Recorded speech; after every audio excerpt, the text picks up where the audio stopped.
Good afternoon. Welcome to the Symposium on Race and Medicine and the installation of Dr. Sabrina Asumu as the Louis W. Sullivan, MD, Professor of Medicine. The Symposium on Race and Medicine will be moderated by Dr. Louis Sullivan, arguably our most distinguished alumnus. He was, as you will hear, both the president of the university and also HHS secretary. And I don't believe that any of our other alumni have achieved either of those two milestones. Professorships both honor and support the distinguished faculty member named, but also the outstanding faculty member who's supported by the professorship. I'd like to welcome Dr.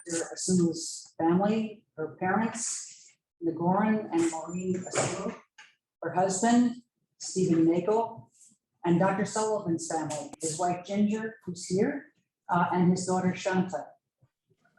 I'd like to particularly recognize Dr. Aaron Chebanian, BU's president and medical school dean emeritus, and Dean's advisory board member and former BU trustee Kim Mangus. Please feel free to share any comments or questions via the chat on Zoom. David Coleman, the Wade Professor, Boston University School of Medicine and Chair of the Department of Medicine, will introduce our honorees and moderator on the Symposium on Race and Medicine. Thank you. Thank you, Dean Antman. It's a great privilege and honor for me to welcome all of you to this wonderful celebration. Today, we celebrate the lives and the contributions of an extraordinary group of individuals. And perhaps most of all, we celebrate Dr. Louis Sullivan and Dr. Sabrina Asumu through the installation of Dr. Asumu as the first Louis Sullivan Professor of Medicine. First, to start with Dr. Sullivan, I think as many of you know, and as Dr. Antman mentioned, he is one of our School of Medicine's most distinguished alumni. Importantly, he also was a member of the faculty in our department for about 9 years through the mid-1970s. He co-directed the hematology service at Boston University at Boston City Hospital, and went on to become the founding dean of the Morehouse College of Medicine. He, after a tour as Secretary of Health and Human Services, Dr. Sullivan served as president of Morehouse College. We'll hear more about his many contributions in subsequent introductions, but I want to emphasize the point that our rationale in establishing this professorship was to honor not only the career of Dr. Sullivan, but the efforts sustained by both his example and his energy and his great insights in enhancing the diversity of the health workforce at every stage along his professional career. He has touched so many lives and has brought so much distinction and honor to all the institutions and organizations to which he has been affiliated. So today we celebrate Dr. Sullivan. And I will turn things over to Dr. Sullivan to lead the first portion of this afternoon's conversations on race and medicine. So please join with me in welcoming Dr. Sullivan to the virtual podium.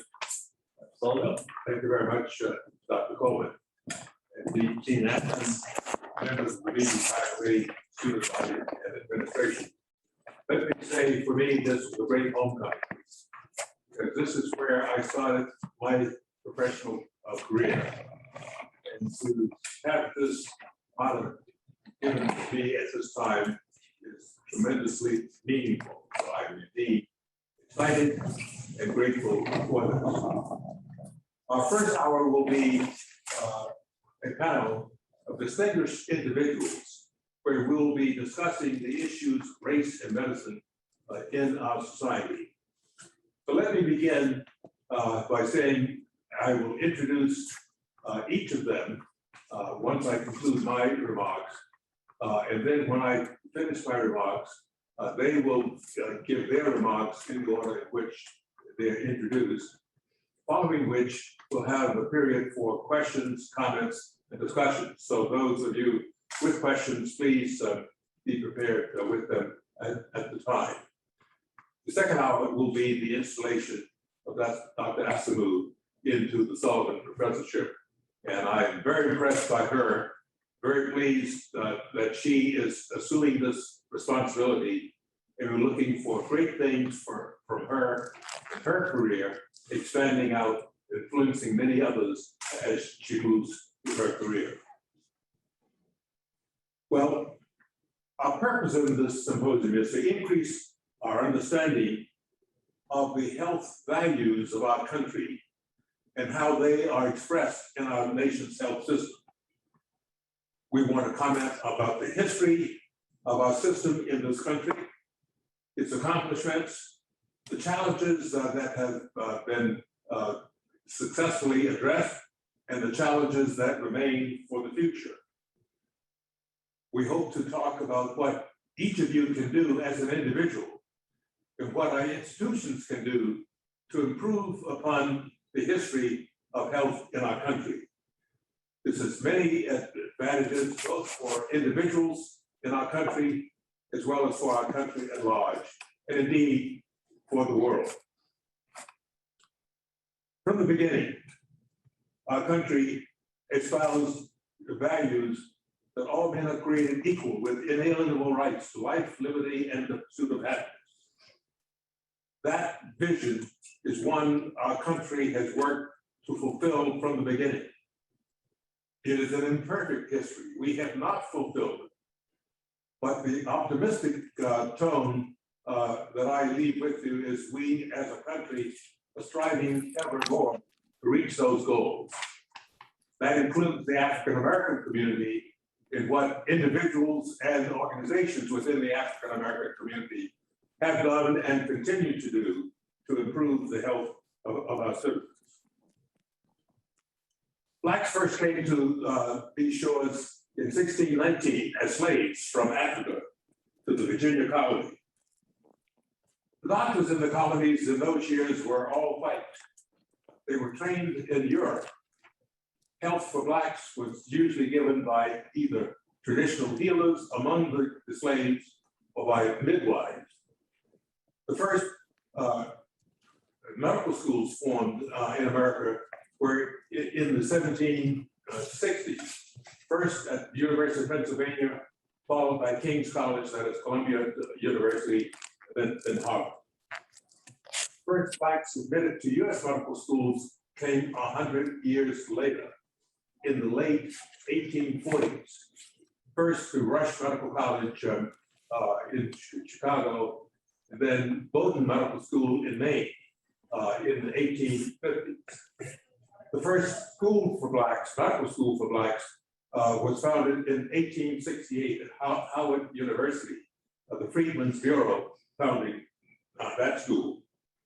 A few years later, in 1876, Meharry Medical College in Nashville was formed, followed by other schools that were predominantly Black in the latter part of the 19th century. Medical schools in those years were primarily craft shops. They were primarily owned by physicians or others and worked for profit. Teaching was by apprenticeship, and medicine was really more of a craft than a profession in those years. But in the late 1800s, the universities began to exert more influence over medical education, with President Charles Eliot at Harvard playing an active role in the development of that institution into professional school. And then Johns Hopkins University in the late 1880s, forming with the Johns Hopkins Hospital. So the universities began to exert more influence over the teaching of medicine at that time. Because of the state of medical education at the end of the 19th century, the Carnegie Foundation christened a study of medical education in the United States, which is a classic, published in 1910, called Medical Education in the United States and Canada. This study was very critical of medical education, and this formed the basis for strengthening the science base for medical education in country's medical schools.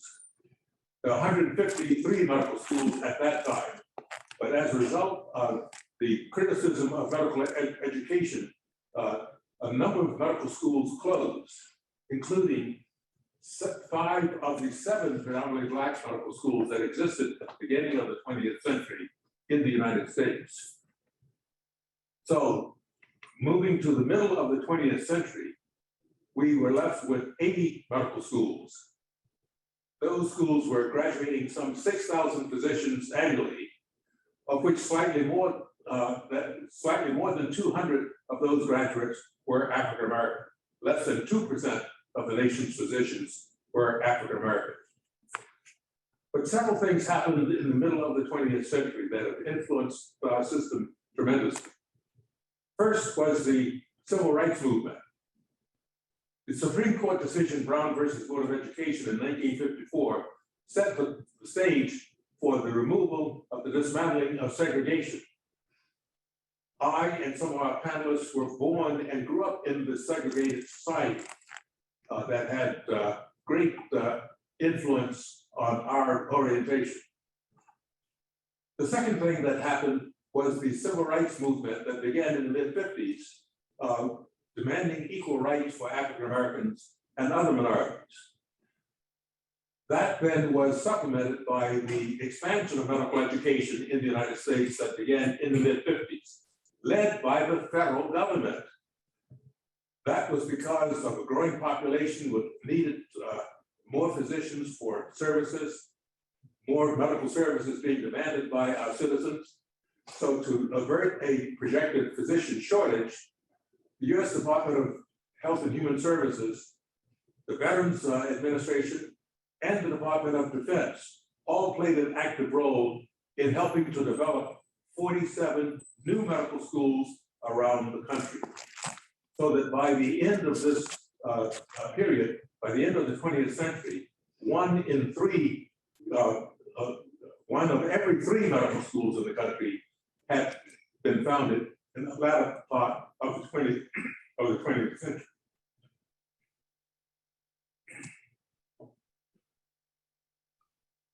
In addition to the push for integration and equal rights, school and the Supreme Court's decision, schools began to open up to African Americans and others.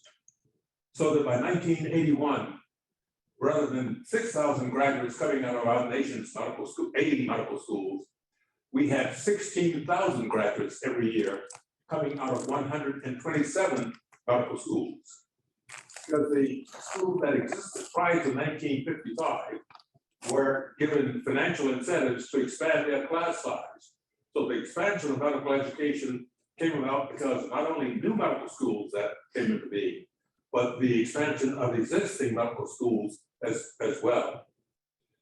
As a result of those activities, we have seen the percentage of Black physicians in the country increase from 2% in 1950 to about 5% today. The percentage of medical students today, some who are African American, is around 8%. Our Hispanic population has also grown, and we now have a significant number of Hispanic students, so they are underrepresented also, as well as Native Americans being underrepresented in our society. And as all of you know, the Census Bureau has projected that by the mid 2040s, we will no longer have a majority population in the country. So that there are many reasons to work to have a more diverse workforce, not only to give opportunities to all segments of our population, but to also see that all segments of our population have opportunity to get quality service from professionals who respect them, who understand them, their culture, their history, their aspirations, and who can communicate effectively and build trust in them. The past 18 months with the COVID pandemic has shown that while we have strong science that we want to continue, and we're very proud of that, science by itself is not sufficient because the degree of confusion, misinformation, and distrust that has impeded the adoption of the vaccines has indeed impaired this our nation's response to this pandemic. And unnecessary death and illness are a result of that because of that lack of communication. As a result of our nation's history, the life expectancy of African Americans is some 5 to 7 years shorter than that of white Americans. It has improved since 1900, when the difference was 15 to 17 years shorter life expectancy of African Americans versus whites. But we still have the gap. It is narrowed, but it is still there. We also see medical services being utilized less by our minority populations due to a variety of factors: poverty, distrust of the system, lack of insurance, and bias in the system that discourages utilization of the system by our citizens who are citizens of color. But where do we go from here? That's what this symposium is designed to address. We're fortunate that we have indeed will have the participation of a number of individuals who themselves, each of them, has had a distinguished career and is still active, helping to address the problems of race and the health system in our country. Boston University School of Medicine's response to this indeed has been of great interest, having been a student here and then a member of the faculty, and now still a member of the Dean's Advisory Committee. Boston University has contributed its talent and time and resources to addressing this issue, and this continues. Our first speaker is Dr. Augustus White. Gus White was born in Memphis. He was sent to Mount Hermon Academy where he graduated from high school, went on to Brown University, and then to Stanford University School of Medicine, where in 1961 was the first African American to graduate from that medical school. He went on to have surgical training and orthopedic training at Yale Medical Center, and then at the Karolinska Institute, where he received his PhD with a thesis in biomechanics of the spine. He then was recruited from Yale to Boston, where he established the orthopedic training program at the Bethesda Hospital here in Boston, and is the Melvin, Gordon, and Evelyn Gordon Distinguished Professor of Medical Education and Professor of Orthopedic Surgery at Harvard. His colleagues are now in the process of working with Dr. White to establish the Augustus White Institute for Health Policy, because in addition to his medical interests, Dr. White has also shown great interest and activities in helping to address problems of bias in our healthcare system. He's the author of several books, both for medical books as well as for the general public, such as Your Aching Back, Seeing Patients, Bias in the Healthcare System. He also is co-founder of the John Gladden Society to promote training of more Black orthopedic surgeons. So we're very pleased that he'll be addressing the problem of bias in our system. Following Gus White, we'll have Dr. Vivian Pinn speaking.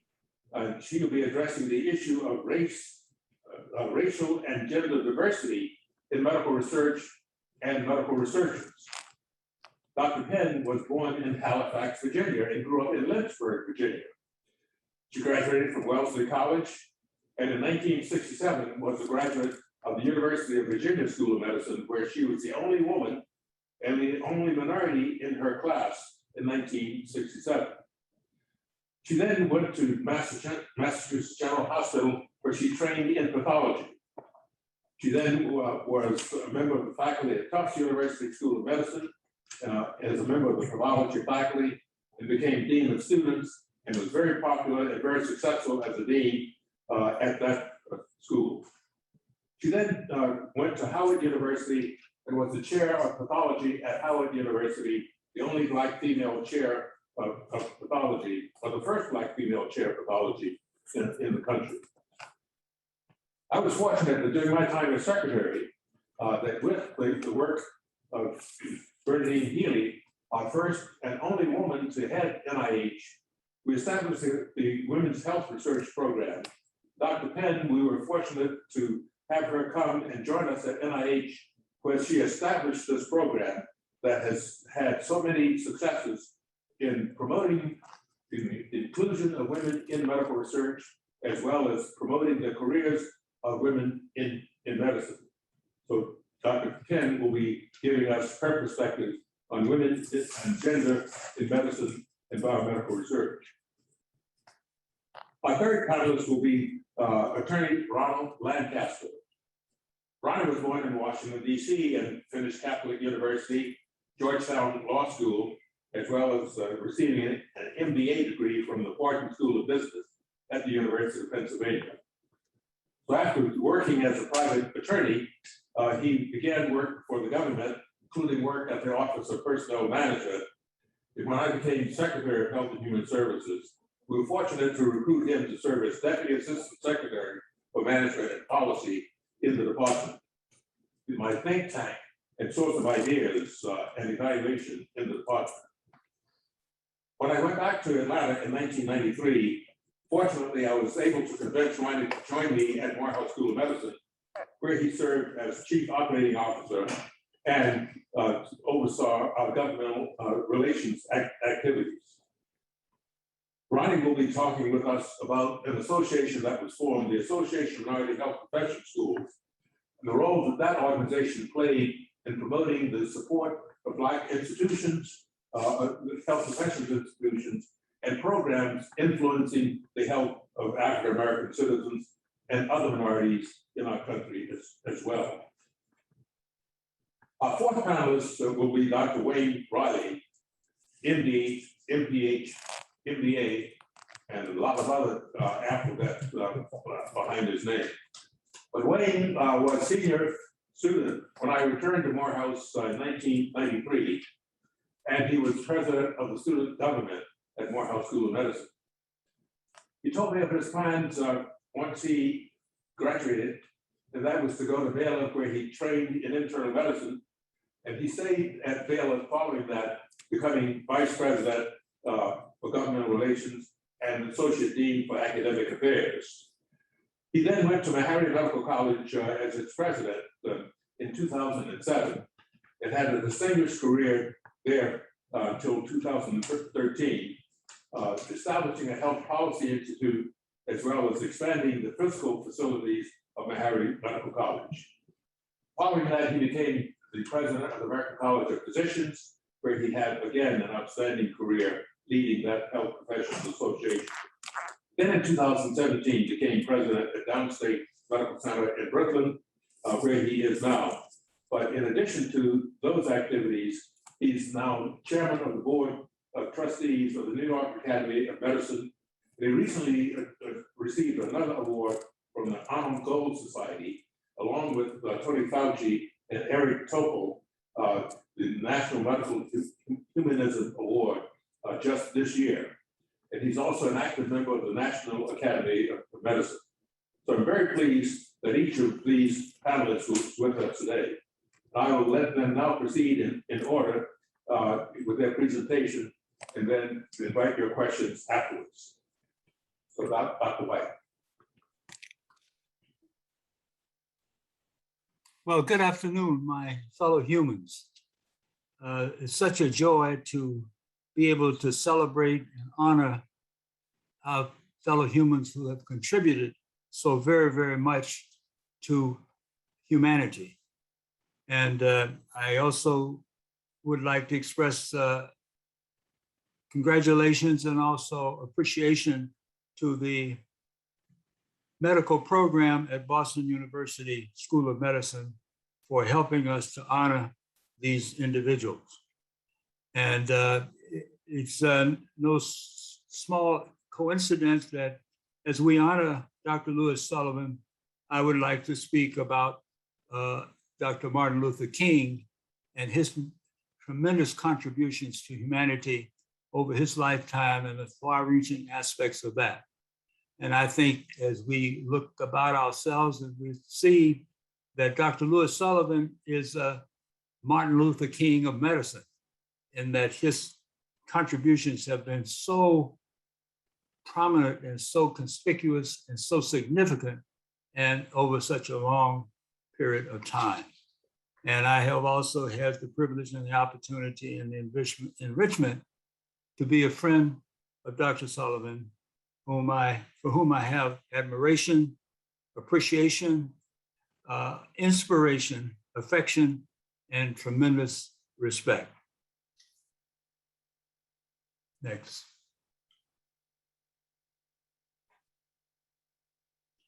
Well, let's, if I may quote Dr. King before we leave this part of our conversation. Of all the forms of inequality, injustice in health is the most shocking and inhumane. And this is indeed a very profound statement. When are we most vulnerable, and when do we need help and compassion? Just let's look at the list of unfortunate individuals, the groups of individuals in our society who experience substantial healthcare disparities. African Americans, the Appalachian poor, Asian Americans, the elderly, lesbians, gays, bisexuals, transgender, and questioning individuals, immigrants, Latinos and Hispanics, Native Americans, overweight people, people living with disabilities, some religious groups, women. That's our mothers, our daughters, our grandmothers, our girlfriends. They all experience healthcare disparities.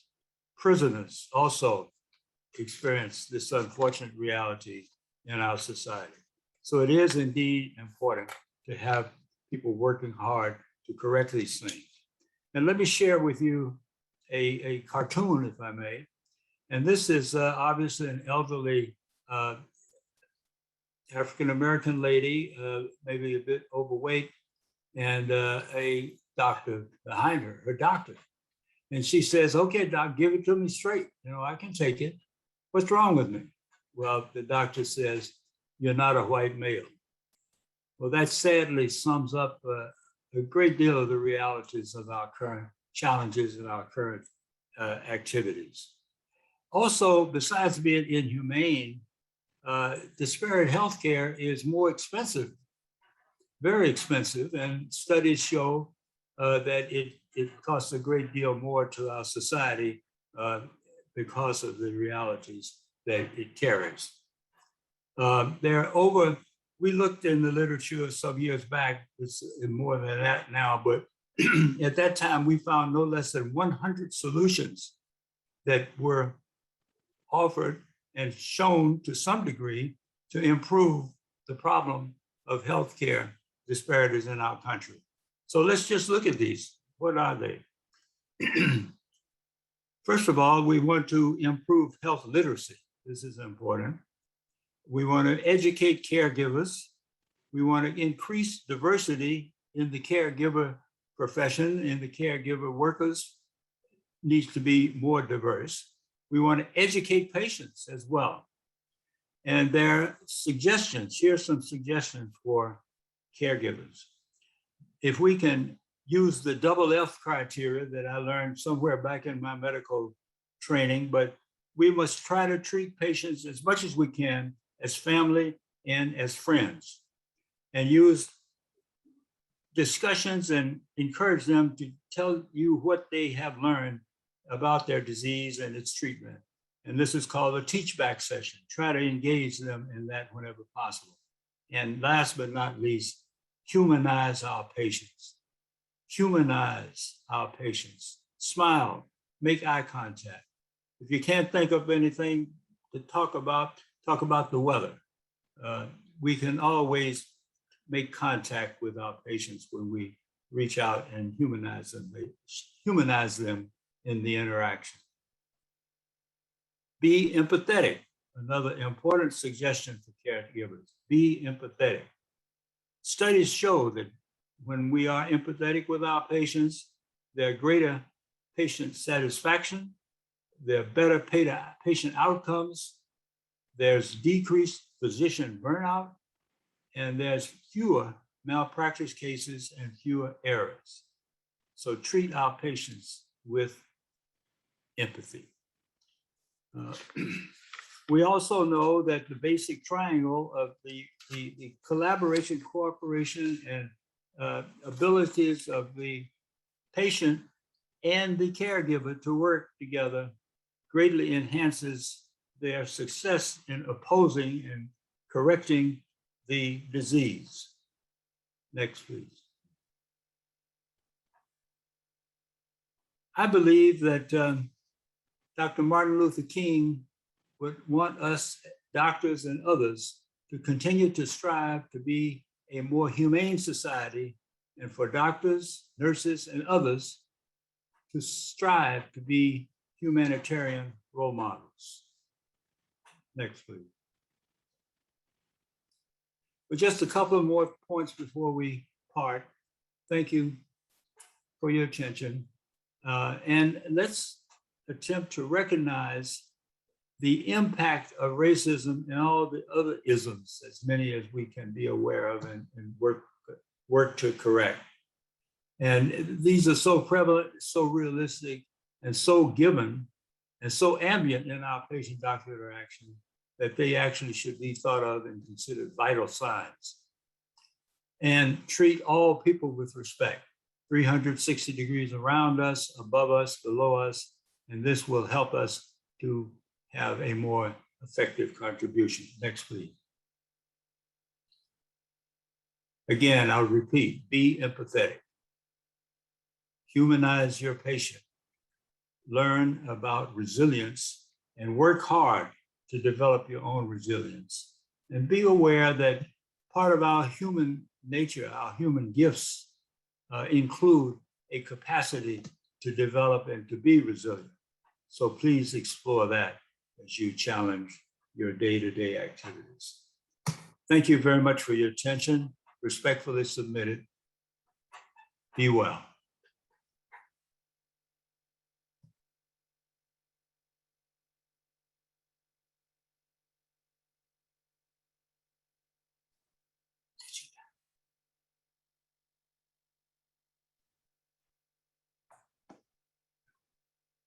Hello, Dr. Pinn, can you hear us? I think you may be muted. Hello? Maybe we see you, but we don't hear I you. got it. Sorry, I should know better. It happens all the time. I think I'm unmuted now, am I? Assume you can hear me now? Yes, we hear you. I apologize. I should know better than that. I'm trying to share my slides. I hope they're being shared. I see it showing up as a small slide, but I want to thank Dr. White for his wonderful, very clear and concise presentation that really should strike all of us to our hearts. And of course, to Dr. Sullivan, who's being honored today. And I cannot thank him enough for all he's done to influence and to help me during my career. And I want to say a little bit in these few minutes related to increasing racial and gender diversity in medical research and among medical researchers. We all recognize the importance of medical research, and as we for years have been concerned about overcoming health disparities and dealing with other illnesses and conditions that affect our communities, recognize that if we're going to change how medicine is practiced and standards of healthcare, that we really need that evidence-based information from clinical trials. And so we recognize, all of us, I'm sure, the importance of medical research. So when we think about, as Dr. White has pointed out, women were seen for a long time as being underrepresented and one of those populations not studied. when the issue was raised related to why women were not being studied more in research, it really seemed to hit home that this needed to be a research issue. And so, in fact, when the headlines hit too often, and of course, NIH and Department of Health and Humans, someone wants to take control of my screen. That and in fact pointed out things such as studies on heart disease were being primarily done in men, and many other issues, and wanted to know why NIH was discriminating against women with their research studies. And in response to that, in the fall of 1990, the NIH announced, and that was with Bernadine Healy, as well, that was before she came on, but announced that in fact NIH was establishing this new Office of Research on Women's Health in the Office of the Director at NIH, and its major responsibility was to ensure the inclusion of women and the inclusion of minorities in clinical research studies funded by the NIH. And of course, along with that came the obligations to determine what needed to be studied, as well as to enhance careers for both men and women. I'm sorry, I'm keeping getting messages. If you want to take control of the screen, please go ahead then if you wish. Yes, please. Thank you. But you don't have my slides, but we'll see. And so this office was really set up to determine, to implement inclusion of women and minorities. I'm sorry, I'm sort of been thrown off base if we can. I don't like, next slide, please.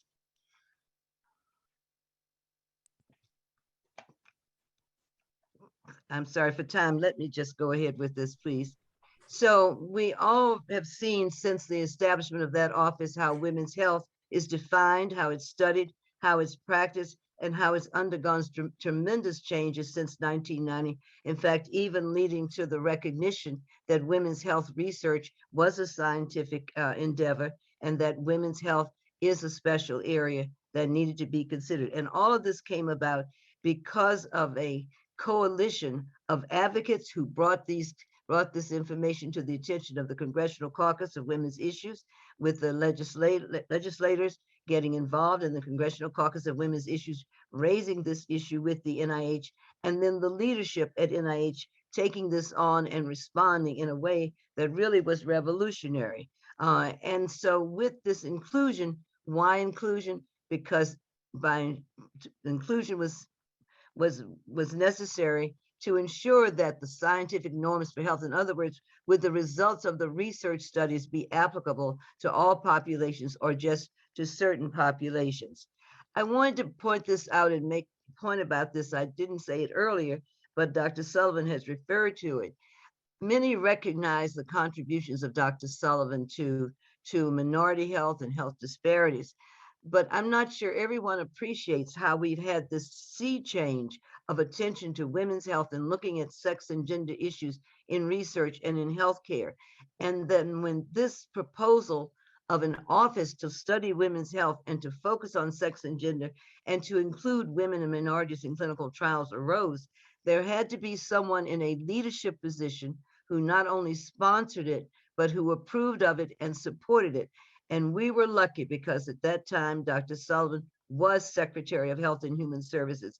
And all of these sea changes in how research design at NIH would change and would grow to appreciate where we needed to look at other populations rather than the typical white male in studies. And so we need to thank, and I always do thank Dr. Sullivan for really being there, making sure that what has brought about a whole change in how research is conducted and how we go about thinking about the design of research, and that happened under his leadership. Well, we've done a lot of work about how to recruit and retain women and those of diverse racial and ethnic groups in clinical studies. And that was a major issue when we were moving to include women and minorities in clinical studies. There were questions about how do you recruit them? How do you get them to stay in studies? Would women be willing to be in studies? Would populations of color be willing to be in studies? And there was a whole lot of work that was done and that was published related to how to recruit and retain different populations in clinical studies.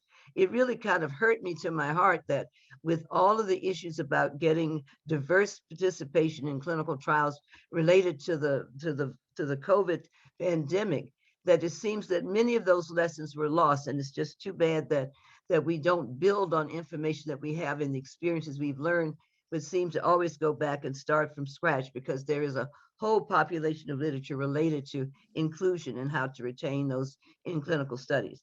And I want to just shift briefly, because with these few minutes, to say a little bit about the importance of women and underrepresented in medicine minorities in successful research and medical careers. And really, this boils down to, we can summarize it as overcoming some of the barriers of systemic bias, and that includes racism, sexism, and other isms that we've seen. We don't want to just say increase the numbers of women and people of color who are researchers just to increase them. That would be like just putting women in research studies just to be politically correct. There should be a scientific basis, and there is a basis in terms of being just and ethically correct in allowing opportunities for women and minorities to contribute what they have to bring intellectually and academically to the whole field of biomedical research. And there are many who we know have been outstanding, and many more who would be if just given the opportunity. And we know that in looking at research careers and careers in biomedical fields, that we really need to go from having role models and mentoring and inspiring young people to consider these careers, to making sure they get the appropriate academic preparation, that they go on to become independent investigators and learn how to negotiate their careers from entering admission to being successful leaders and having a seat at the table where there's decision making. And with this, again, rises to all the issues related to systemic bias and structural racism, which I won't go into deeply because I think we're all aware of those. But as we think about what we've achieved, at least early on in terms of careers, diverse careers, we've seen that we've really had we really increased the numbers of women who have entered into medicine and science fields. I was the only woman in my medical school class. Today, many medical school classes are at about 50% women. And if you look at training programs, we see the increase in the numbers of women. So we don't have as much of an issue of entry of women into biomedical careers. Where we're seeing the major barriers for women these days, especially in academic medicine, is moving into leadership positions, into deanship, CEO positions, those decision-making positions. And that is the major area of challenge today for women in biomedical careers. Unlike for men, where we see the major issue we've been dealing with related to men is the dearth of Black males in medicine, because there were for years no increase in the numbers, in fact, decline in the numbers of Black males. And there are a number of efforts underway right now, including the roundtable for increasing Black women and Black men in biomedical careers and in medicine, science and engineering. And Dr. Sullivan is a member of that panel group. And the AAMC and the NMA have a joint project working on this. So we really have two areas to think about. So without going through all of the different factors, I want to just focus on those major points of where we need to address our attention today. There was a recent report from the academies, the National Academy of Science, Engineering, and Medicine, which I was fortunate enough to be on the writing committee for. And this was looking at why women are underrepresented in academic medicine and in biomedical careers, science, engineering, and medicine, obviously.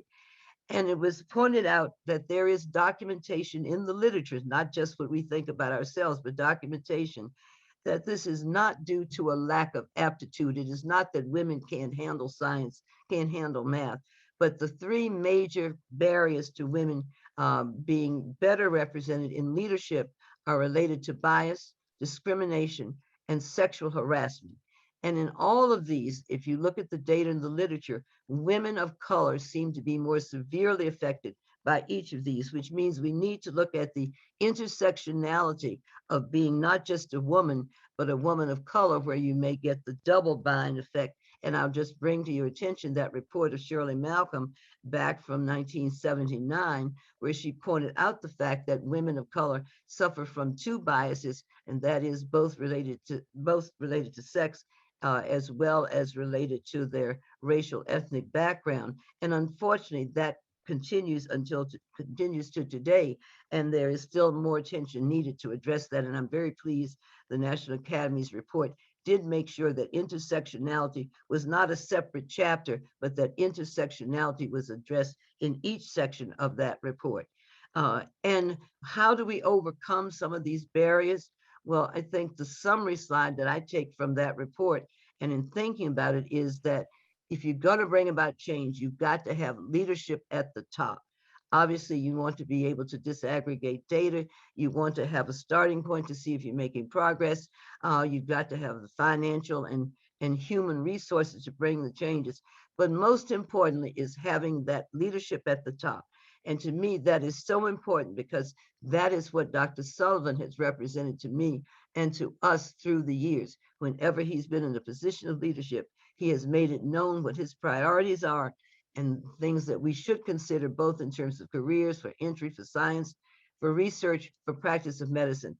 And that to me is the beauty of this honor that he's being given today in this professorship. And of course, we're all familiar with his many, many reports going back many years, dealing with the issues of diversity in health professions. And I don't think I can say anything more than he has said related to those issues. So let me summarize by saying we've made much progress in increasing the numbers of women and somewhat for increasing the numbers of underrepresented minorities in medicine, but we have still not overcome many of the barriers leading to leadership. We have addressed the issues of inclusion, but there are many other areas that need to be addressed, even with cardiovascular disease. One of the first areas to be brought up in terms of lack of women being included. And with all the efforts we did while I was at NIH and still trying to do, we still see a lack of full representation. But there is much more attention and an understanding of the need for sex and gender differences and disaggregation of data. And with that, I will close and thank you, Dr. Sullivan, for giving me an opportunity to present something. And I apologize about the slides. It's a little distracting to keep getting messages, but I hope my points got through. Thanks very much. Thanks, Dr. Pinn. We very much appreciate your remarks. I should also add that there's a Vivian Pinn building at the University of Virginia named in honor of Dr. Pinn. Our next speaker is Attorney Lancaster, who will tell us about the Association of Minority Health Professional Schools and its role in improving the health of the nation's minority populations. Ronny. Good afternoon, everyone. Excuse me. First, to Dr. Asumu, congratulations on receiving this high honor today. And Dr. Sullivan, thank you and the Boston University School of Medicine for the honor of participating in today's panel.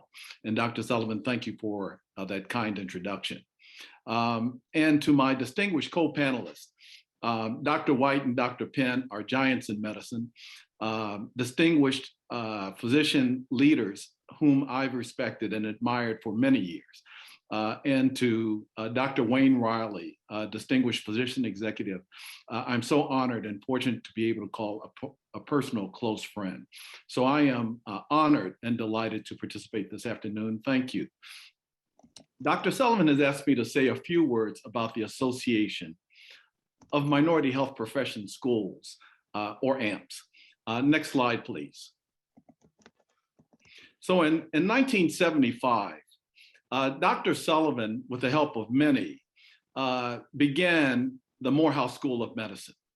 And as he was beginning to think about the important issues associated with creating and starting a medical school, such as recruiting faculty, the infrastructure of the institution, accreditation, beginning to attract the first class of students, he also began to think about how to, in some instances, begin, and in other instances, advance the discussion of minority health and the characteristics associated with it. He reached out to two distinguished colleagues, the celebrated Dean of Veterinary Medicine at Tuskegee, Dr. Walter Bowie, and the senior executive at the School of Pharmacy at Xavier College of Pharmacy in Louisiana.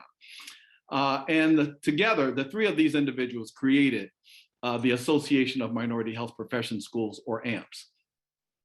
And in the decade to follow, two important things took place. First, in '83, AMPS published its own report, which documented the fact that there was an insufficient number of health professionals being trained to care for minority and other populations in the country. That report attracted the attention of then HHS Secretary Margaret Heckler. And Dr. Sullivan and others met with Secretary Heckler, who in turn formed her own panel of experts and 2 years later produced her own report, which even today is called, referred to as the Heckler Report. This was a seminal event because for the first time, the most senior official in the federal government responsible for safekeeping of the health of the American population acknowledged the significant health disparities which existed in our country, and also document the fact that there was an insufficient number of health professionals being trained to respond to these issues. That created the predicate for the country to beginning to act and to address these issues. Next slide, please. The AMPS member institutions include 12 health professional schools at 9 institutions. And as you look at this list, you'll recognize many of these names, several indeed are household names. The 12 schools consist of 4 schools of medicine, 2 schools of dentistry, 5 schools of pharmacy, and 1 school of veterinary medicine. Next slide, please. And I think we can all appreciate what each of these individuals, what each of these schools individually has contributed. But it is most impressive when we consider what they have done collectively, having trained fully half of all African-American physicians, more than half of all African-American dentists, and fully 3/4 of all African-American pharmacists and veterinarians. Next slide, please. This is a slide which captures what AMPS has accomplished in its 45-year history. These are examples of programs where AMPS played the leading role in proposing the legislation, working with members of Congress in drafting the legislation and advocating for the legislation and ultimately getting these programs enacted. All of these boxes represent programs which have been authorized and where funds have been appropriated to support the programs. If you were to speak to an AMPS leader, they would tell you passionately how important each of these programs has been to their institution. Frankly, they are the lifeblood of these schools. And what I'd like to do quickly is simply select one program to demonstrate the importance of these programs. If I can direct your attention, please, to the second row, middle box, the National Center for Minority Health and Health Disparities. Thank you. When Dr. Sullivan was secretary, he thought that it would be very important to establish an office at NIH focused on minority health. And so he created administratively an office, quote unquote, an office of research in minority health. The word office has an important administrative distinction. But as he left, he realized that what he created administratively, subsequent administrations may dismantle if they did not have minority health high on their priority list. And so he worked with Congressman Lou Stokes and members of the Congressional Black Caucus and many Republicans as well. And together, they agreed to create an office in legislation. About in the year 2000, I was fortunate to chair AMPS at this time. And we agreed that one of the things that our institutions needed, perhaps most desperately, were significant endowments, and specifically research endowments. So we proposed legislation, worked with members to pass this legislation to raise the office to a national center at NIH. And we gave this new center new authorities and new powers, which exist nowhere else in government, including and especially something called research endowments. Next slide, please. And this is my last slide, so I'll conclude here. In the year 2000, you can see where the endowments of the 4 Black medical schools stood. Howard University clearly here is an outlier. It had a rather, at that time, substantial endowment due perhaps in large part to its special relationship to the federal government. But the endowments of the other three medical schools, as you can see, were extremely modest in the low single digits. Over this 20-year history, these endowments have grown quite substantially. In the case of Charles Drew, approaching $100 million. In the case of Morehouse School of Medicine, over $100 million. In the case of Meharry, well in excess of $100 million, $157 million. In addition to acknowledging the leadership of Dr. Sullivan, frankly, in not only leading the effort to get this legislation enacted, as well as playing the lead role in getting all of these pieces of legislation enacted, I also want to acknowledge two leaders of Meharry Medical College, two presidents. The first is John Melvin, who was president of Meharry Medical College at the time this legislation was enacted. Dr. Melvin played a key role in working with Senator Bill Frist from Tennessee in getting this legislation enacted. And our own distinguished panelist, Dr. Wayne Riley, who succeeded Dr. Melvin as president of Meharry College, who through his leadership and stewardship continued to grow this endowment. And as you can see, they've done an extraordinary job. As wonderful as these endowments are, you can see there that the average, the arithmetic mean of medical school endowments in the United States, as reported by the AAMC, is at $230 million. And so you can see that our schools still have some work to do. But this has been a most impressive program, even more so when one considers that in this 20-year history, these schools participated only 10 years. They received grants for 10 years, and for the remaining 10 years, this simply was the appreciation of the return on investment in these endowments. I'll conclude here by simply recognizing three groups. First, Dr. Sullivan for his leadership in, as I said, not only helping to enact this important piece of legislation, but all of the pieces of legislation that we saw on that screen. Secondly, the tireless efforts of the deans and presidents of the AMPS institutions.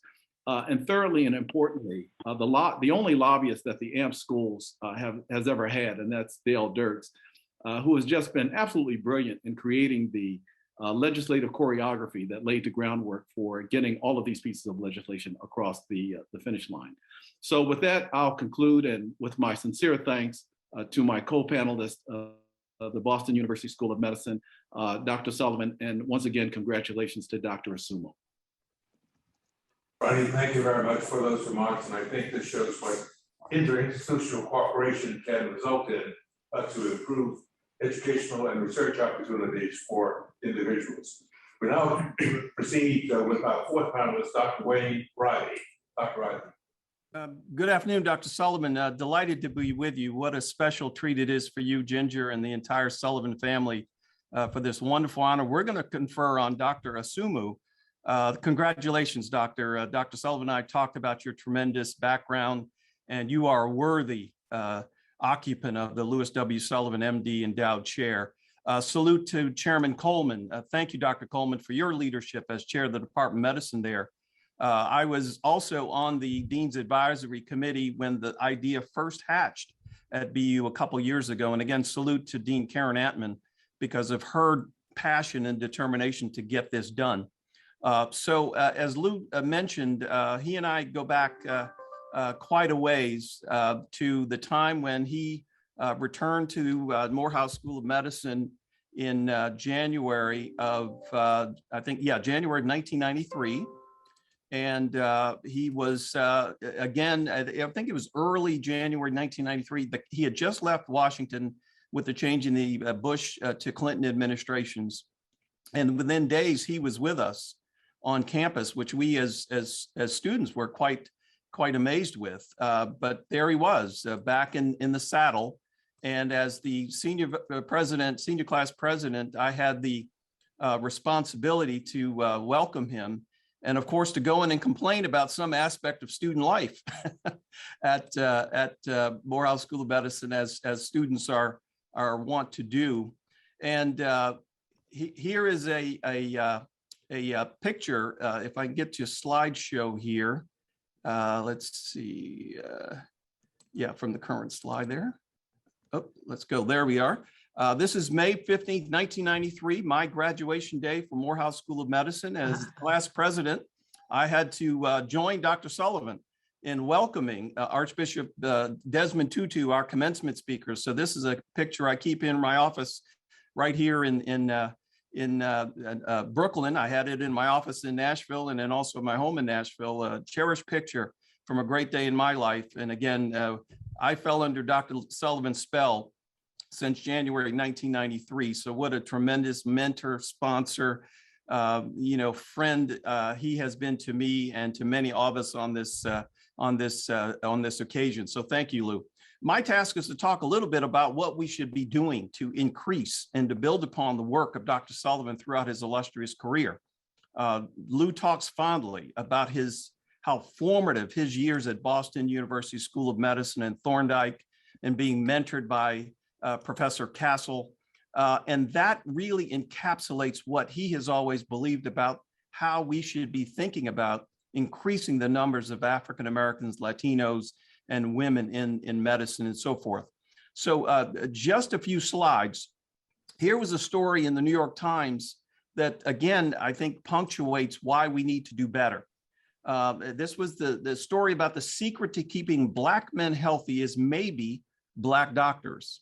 And basically what it highlighted is that something, it seems sort of intuitive to many of us, that if you, in certain circumstances, if you have a Black patient and a Black physician, that there's sometimes a better therapeutic alliance created, that preventive services are adhered to, that maybe Black patients listen to their doctors more effectively. So again, this is not to say, and I tell patients anytime, it's not the color or ethnicity of your physician, it's how much your physician cares about you. But it underscores that we need more Black physicians. So again, at a time when the United States population is roughly 13% African American or Black, we only have about 4 to 5% physicians who are Black. And of course, this is the problem. Here's another graph that shows you where we are in terms of physicians totally. And I highlight that Hispanic physicians, again, are relatively low, definitely low compared to the percentage of the population they are in our country, approaching 25% within a few years, if not greater. But only 4% of physicians are Latino or Latinx, and again, in the African American community.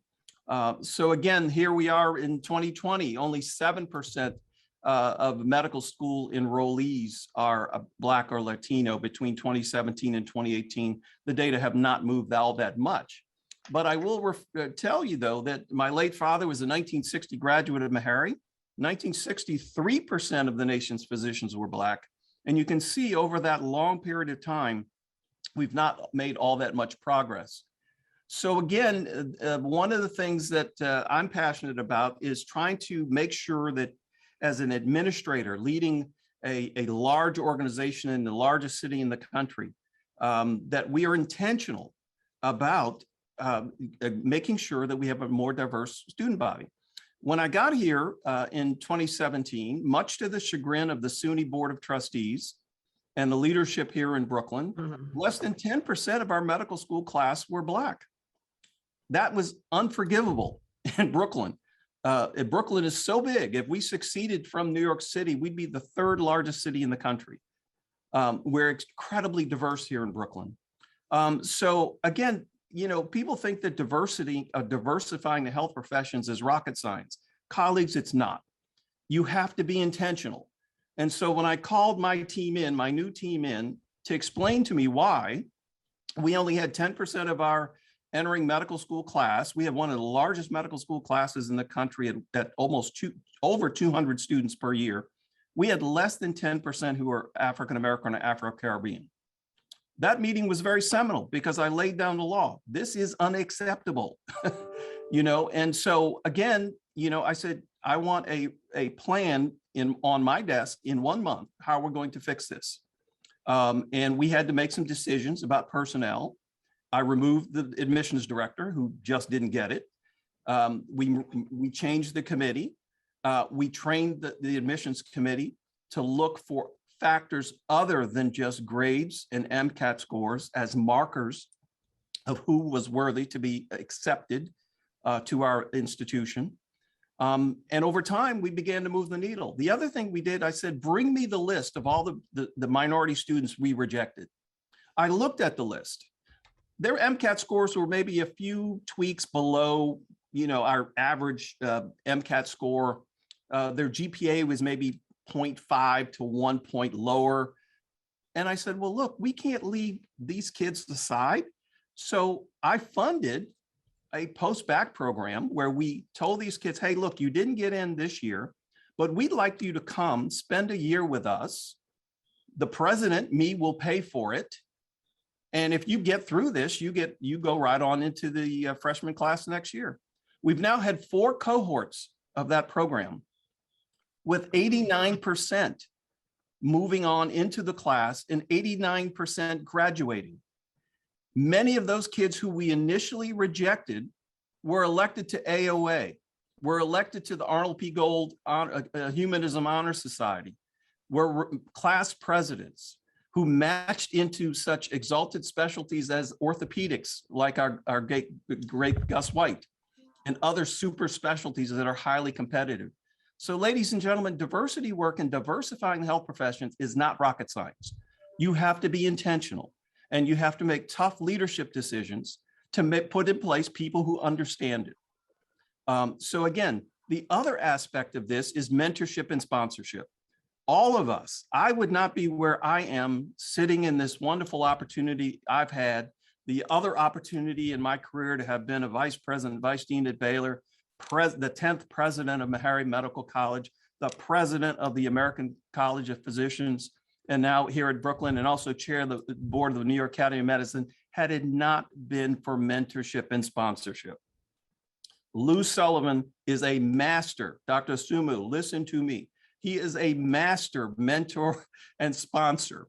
So if you can do anything in your high exalted endowed chairmanship to follow and to pay homage to that great man, is to continue the intentional mentoring of residents, students, and other healthcare professionals who we so desperately need to join the ranks of all of us.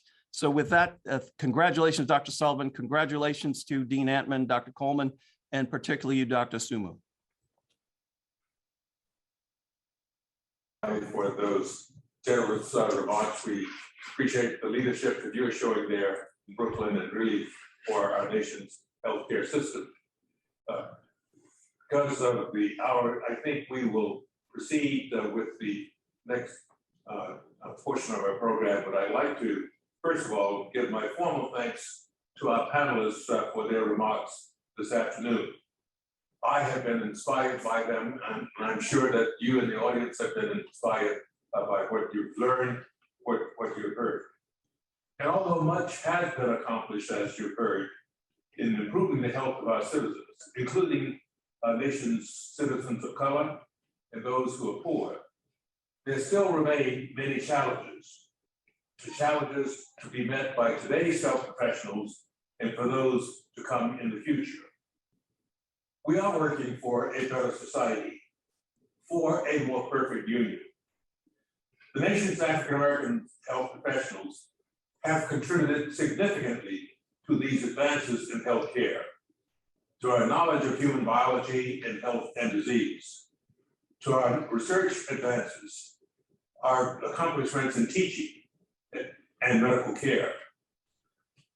The nation's African-American and other minority physicians and other health professionals will continue to do so, inspired by today's panelists and those others.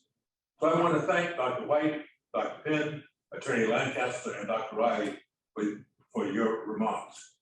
We now proceed to the second part of our program, the installation of Dr. Asumu into the Sullivan Professorship.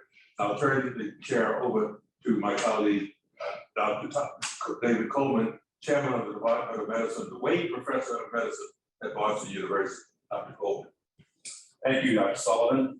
It's a pleasure for me to introduce the next phase of this afternoon's wonderful celebration. I want to join with Dr. Sullivan in thanking our speakers and really showing us the way through your efforts and your leadership, and how we have a more responsive and more just healthcare system that responds to the needs of all citizens. Today, we celebrate the establishment of a new professorship, and especially the Sullivan Professorship. We do so as part of a number of efforts to concretely and specifically value and live up to the need for us to become a more diverse and just profession, institution, and department. We look to many beacons, but perhaps none brighter than Dr. Sullivan for guidance on this journey. And we do so not just because of the moral imperative to become a more diverse department, but because the path to excellence begins as we become a more diverse and more inclusive organization and profession. Today, we celebrate Dr. Sullivan and Dr. Asumu, and to help us do that, we have two guest speakers. First speaker is Dr. Edgar Smith. Dr. Smith received his PhD in biochemistry from Purdue and subsequently joined the faculty here at BU School of Medicine and in the Department of Biochemistry. In addition to his many teaching and scholarly accomplishments, he worked closely with Dr. Sullivan, Dr. Franzblau, Dr. Friedman, and Dr. Morrow to organize a recruitment program that ultimately effectively and substantively increased the number of Black students applying and matriculating at the School of Medicine. He went on later in his career to become the Associate Dean for Academic Affairs and ultimately the Vice President of the University of Massachusetts Health System. He retired back in 1990 to his home in Jackson, Mississippi. And I must tell you that I have great respect for his accomplishments in retirement, where in Mississippi, he's established historic markers noting the birthplaces of famous African-American blues musicians, and was recognized by the Mississippi State Senate resolution of commendation for this work. So I will turn the podium now over to Dr. Edgar Smith, and thank you, Dr. Smith, for introducing to our audience in a more formal way, Dr. Lewis Sullivan. Thank you very much, Dr. Coleman. Can you hear me? Can you hear me? Yes, we hear you. Yes. Very good, very good. Like Dr. Sullivan, this is somewhat of a homecoming to me because it was at BU Medical School that I actually started my independent research career. Prior to that, I had been postdocing and working in other folks' labs. So it really feels good to be associated with that institution. It was, first of all, let me also congratulate the panelists. You were extremely outstanding. You're touching on issues that we dealt with some 50 years ago, and I sincerely appreciate your approaches, and your challenges for us to do something about the issue that we still face concerning minorities in medicine. Now, it was with a great sense of pride that I accepted the honor and the challenge of introducing my friend and former colleague, Dr. Lewis W. Sullivan. Now, the honor derives from a relationship spanning a period of more than 50 years. The challenge stems from an attempt to do justice to this guy's enormous list of accomplishments in the allotted time. Reference has been made to some of these, and what I'm going to try to do is add a little bit more specificity or as we say, put some meat on the bones. A native of Atlanta, Georgia, Dr. Sullivan graduated magna cum laude from Morehouse College and earned his medical degree cum laude from Boston University School of Medicine in 1958. His postgraduate training included an internship and residency in internal medicine at New York Hospital, Cornell Medical Center, a clinical fellowship in pathology at Mass General Hospital, and a research fellowship in hematology at the Thorndike Medical Laboratory of Harvard Medical School and Boston City Hospital. He is certified in internal medicine and hematology, holds a mastership from the American College of Physicians, and is a member of Phi Beta Kappa and Alpha Omega Alpha academic honor societies. Dr. Sullivan's professional appointments include instructor in medicine at Harvard Medical School, assistant professor of medicine at Seton Hall College of Medicine, co-director of hematology at Boston University Medical Center, where he founded the Boston University Hematology Service at Boston City Hospital. He became professor of medicine at BUSM in 1973. He spearheaded a successful effort, more than an attempt, to obtain funds for a program designed to increase the enrollment of minority students. I'm sure you'll hear more about that later. In 1975, he became the founding dean and director of the medical education program at Morehouse College, which developed into the Morehouse School of Medicine, MSM, the only predominantly Black four-year medical school developed in the United States in the 20th century. I can remember some folk questioning Lou's sanity to take on such a challenge. Dr. Sullivan accepted an appointment by President George H.W. Bush as Secretary of the United States Department of Health and Human Services in 1989. In this cabinet position, Dr. Sullivan manages the federal agency responsible for the major health, welfare, food, and drug safety, medical research, and income security programs serving the American people. His work led to an increase in the National Institutes of Health, NIH, budget from $8 billion in 1989 to $13.1 billion in 1993. He established the Office of Research on Minority Health at NIH, which is now the National Institute on Minority Health, Health and Disparities. He inaugurated the Women's Health Research Program at NIH, which Dr. Pinn so vividly described. He oversaw the release of Healthy People, 2000, a guide for improved health promotion, disease prevention activities, educated the public regarding the dangers of tobacco use, inaugurated a $100 million minority male health and injury prevention initiative, and implemented greater gender and ethnic diversity in senior positions of HHS, including, as you have heard, the appointment of the first female director of NIH, the first female and first Hispanic Surgeon General of the United States Public Health Service, the first African American Commissioner of the Social Security Administration, and the first African American Administrator of the Healthcare Financing Administration.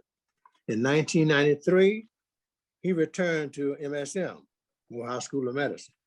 He retired in 2002 and was appointed President Emeritus. In 2005, Dr. Sullivan organized the Sullivan Alliance to increase diversity and transform health professions, education, and health delivery systems.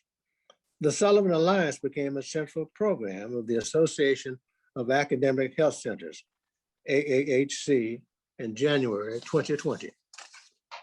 Lou chaired the Sullivan Commission on Diversity in the Healthcare Workforce in 2003, which produced a landmark report in 2004 titled Missing Persons, Minorities in the Health Professions. He served as chair of the President's Commission on Historically Black Colleges and Universities and was co-chair of the President's Commission on HIV and AIDS. Dr. Sullivan is a founding president of the Association of Minority Health Professional Schools, AMHPS, which you heard described earlier. His new book, We'll Fight It Out Here, with writer David Shanoff, reveals the history of AMHPS. In 1985, he was one of the founders of the Medical Education for South African Blacks, MESAB, and served as chairman of MESAB from 1994 to 2007. The organization raised scholarship funds in the United States and South Africa for more than 10,000 South African students who are now physicians, nurses, dentists, and other health professionals in South Africa. Dr. Sullivan is the recipient of more than 70 honorary degrees. Lou takes great pride in his family. Wife, attorney Ginger Sullivan. Hi, Ginger. His son, Dr. Paul Sullivan, radiologist. Daughter, Shanta Sullivan, actress, I think she's present. And son, Halstead Sullivan, TV writer, producer.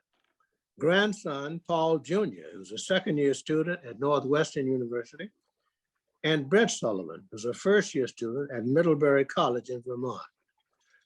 So won't you please join me in welcoming my friend, a true hero of American medicine and an untiring warrior for health equity, the Honorable Louis W. Sullivan.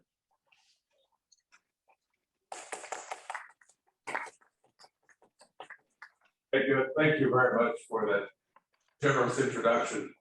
And I remember fondly the many years we worked together as members of the faculty here at Boston University.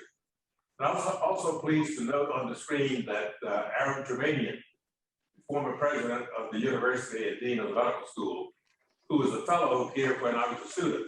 So Joe, I'm pleased that you're able to tune in today. So welcome to you. Carl Franzlau, I also saw.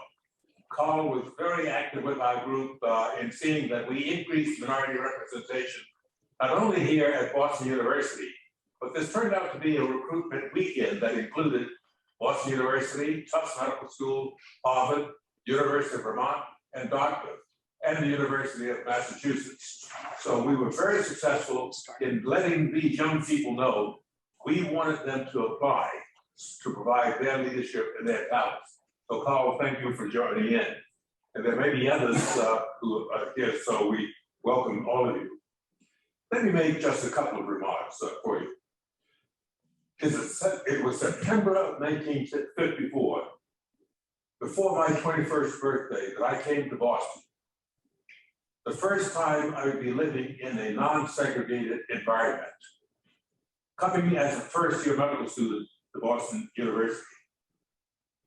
I was very pleased to be starting this phase of my personal and my professional development on the road to becoming a doctor, the realization of a lifelong dream since age 5.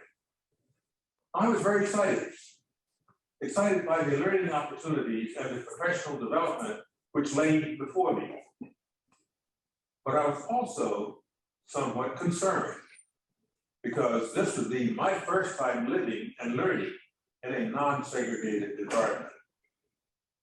I was fortunate to have patients and have parents, both committed to my brother and myself receiving an education, although we were living in a segregated environment. Well, I had done well at Booker T. Washington High School in Atlanta, as well as at Morehouse College.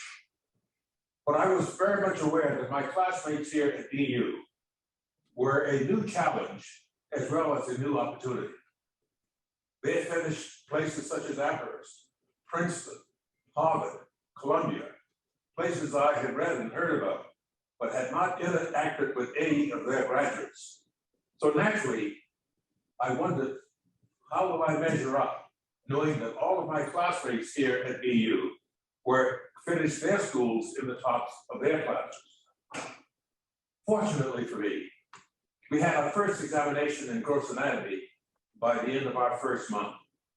So I did well and I could relax because I then was confirmed that my preparation for Morehouse College was equal to that of my classmates from the more well-known institutions.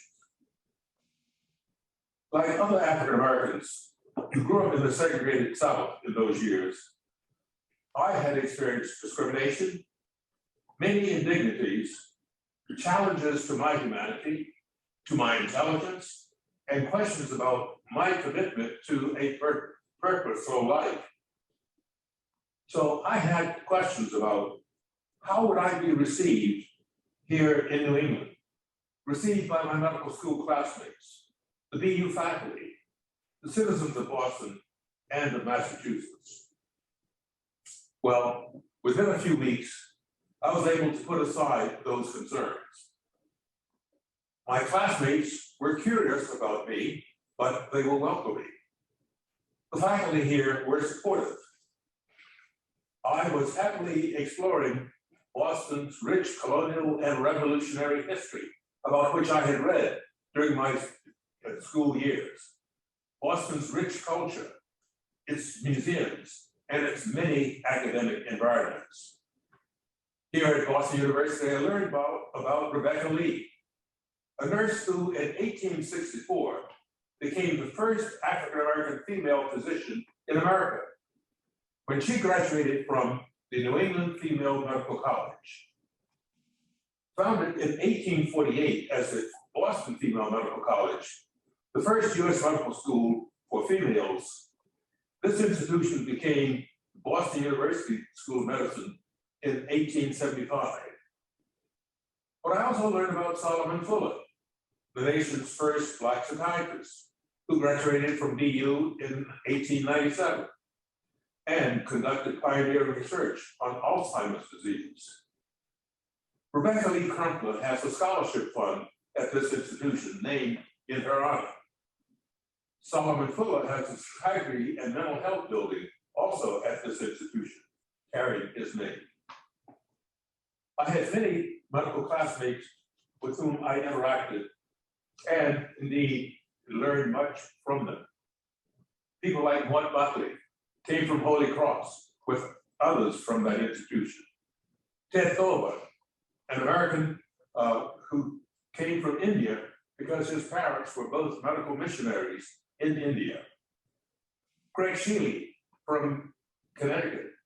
Greg was age 44 when he entered Boston University, showing that you're never too old to begin to learn medicine. I was taken by Barry Manuel, one of my classmates, over to Renfrew to have matzo ball soup, which I'd never heard of. And Barry told me that matzo ball soup was Jewish soul food. So Barry and I were friends, have been friends ever since. Pat McClellan came from New Jersey and was a dissecting partner in gross anatomy. Ralph Alfanino from Columbia, Gene Powell and Tad Powell, who were really the loving couple in our class. Dick Zonas from Arizona showed that we had the really geographic diversity in our class as well. Dick from Arizona, I from Georgia. And among our faculty, we had a number of dynamos. Chester Kiefer, chairman of the Department of Medicine and infectious disease specialist, who was the penicillin czar in World War II, this new antibiotic that is not yet in ample supply.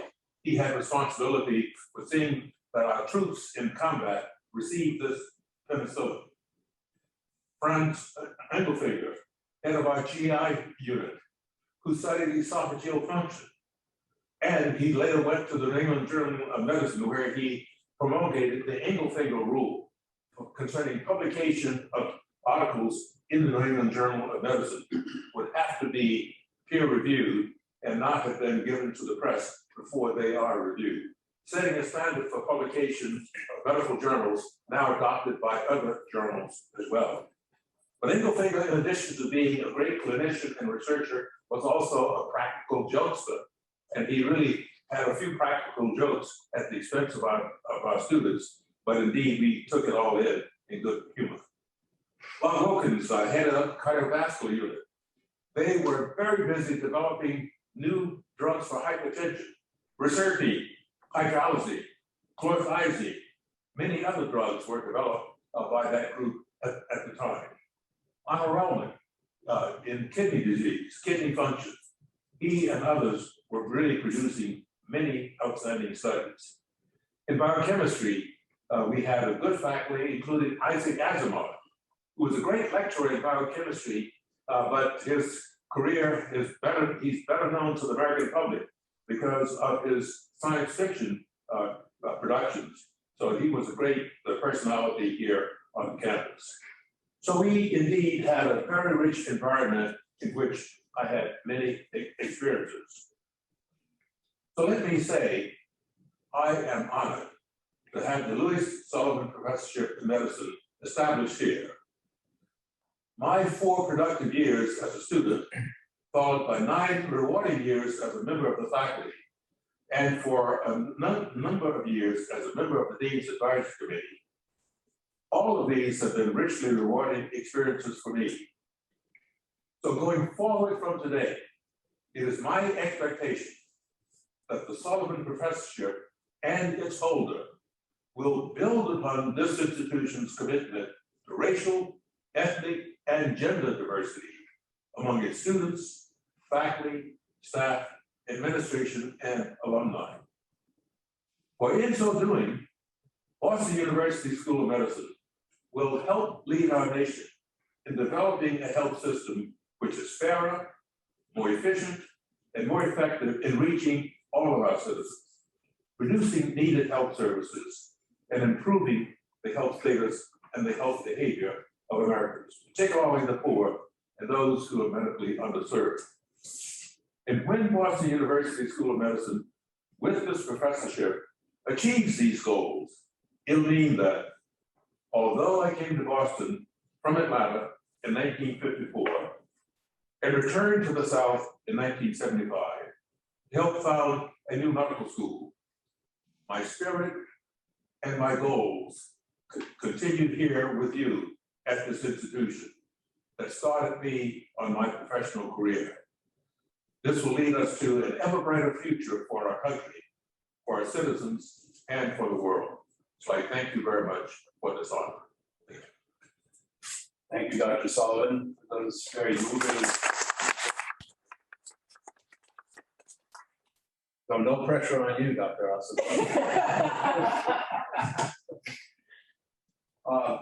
It's really a pleasure to turn now to our other honoree, Dr. Sabrina Asimo, the first Louis W. Sullivan Professor of Medicine. To introduce and to extol her is Dr. Benjamin Linas, who has served as her primary mentor for her career development.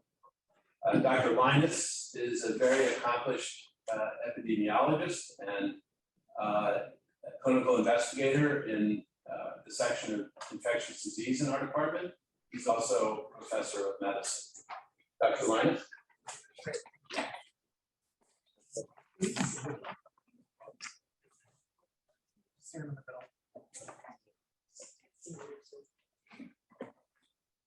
Thank you very much for inviting me today. Thank you, Dr. Sullivan, and to all the speakers. I want you to know just how inspiring it is to be in your presence and hear about your accomplishments. It's really been a fantastic symposium. So my name is Ben Linas. I'm a professor of medicine here at BU. I'm an infectious diseases physician at Boston Medical Center. And I've had the incredible privilege and honor of being Sabrina's primary research mentor now for almost 10 years.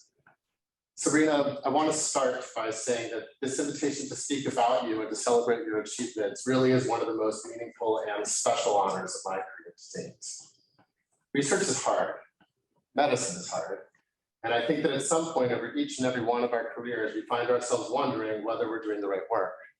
And when those doubts torment me, the thing that brings me back to center and propels innovation and new ideas is the opportunity that my career brings to work with people like you. Passionate, dedicated, brilliant, strong. Working with you sweeps away the grant rejections, the IRB hangups, the data use agreement negotiations, because it's impossible to remain focused on those trivial negatives of the day when sitting in the room with the shining face of the future. I'm honored that you identify me as a person who's helped you to make all these accomplishments possible. But I want you to know that, as you do know, mentoring is a two-way street, and that you inspire me in all that you do. So we're here today to celebrate Sabrina and all of her many roles. And first, I'd be amiss if I did not touch on Sabrina's impeccable training and academic achievements, of which there are many. Magna cum laude from Williams College, University of Rochester Medical School, personal favorite of mine because that hospital birthed me back in 1970. Combined Med-Peds residency at Brown University, infectious diseases fellow at Harvard VI Deaconess Hospital, where you won the Finland Award for Research Excellence, your MPH from the Harvard T.H. Chan School of Public Health, and here at BU, the DOM Faculty of the Month Award, and the Evans Junior Faculty Research Merit Award. So you can see that Sabrina emerged from her training like a rocket on the launch pad, and she dug in to become a scientist. But this is where the story gets good, I think, because this is also where the story gets real, and it's where Sabrina's life becomes a role model for others in her wake. It turns out, research is hard. Sabrina's first shot at a grant was not funded, nor was her second. It took time and persistence and hard work to get to the goal line. And sometimes there was that shadow of doubt that crept in about whether the grant was viable or whether the career was viable. But here we are today. So you can intuit that the story had a happy ending. Today, Sabrina is a world-class scientist funded by NIDA to investigate barriers and facilitators to HIV and opioid use disorder care among persons who use drugs. She's developing interventions to improve outcomes among some of the most marginalized and stigmatized people in our society. And she's a leader catalyzing change in the way that NIH, CDC, and other public health leaders think about infectious diseases and drug use, to recognize that they're all part of the same syndrome, this endemic of drug use, overdose, and infectious diseases.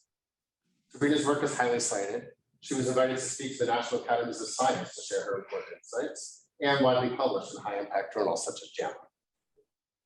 More recently, Sabrina has emerged as an essential, trusted voice in our generational public health struggle against the COVID pandemic. Seeing Sabrina soar into her role as a public figure has been something that's given me some faith in the future of humanity. We spent the last hour listening to and discussing deep disparities in US healthcare and throughout our society. And I propose to you that nothing brings those disparities into sharp focus like the COVID-19 pandemic does.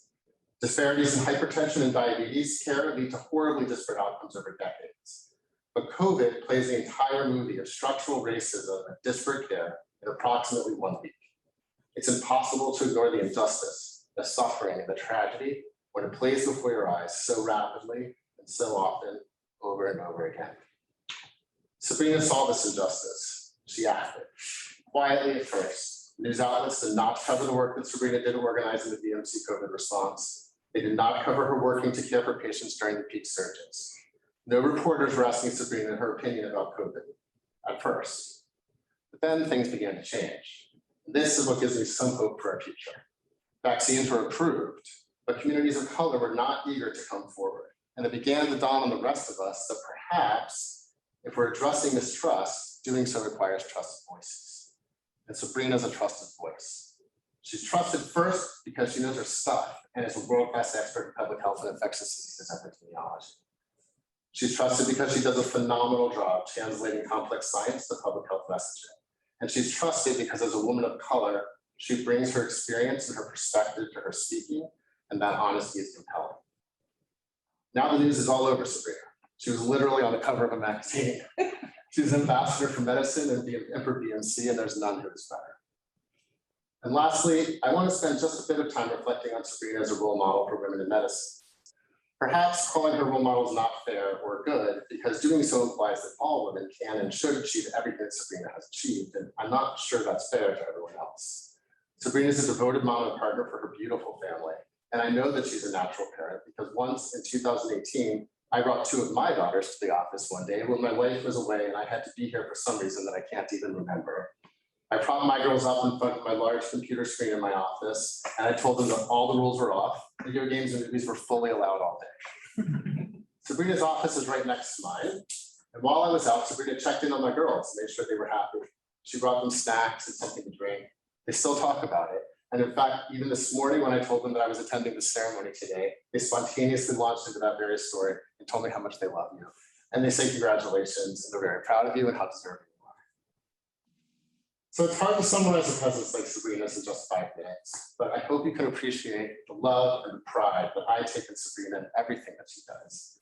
Sabrina, congratulations. It's so well deserved. I'm so happy This is just a pause to celebrate, and then we get to keep on working together for many years to come. Congratulations. Thank you.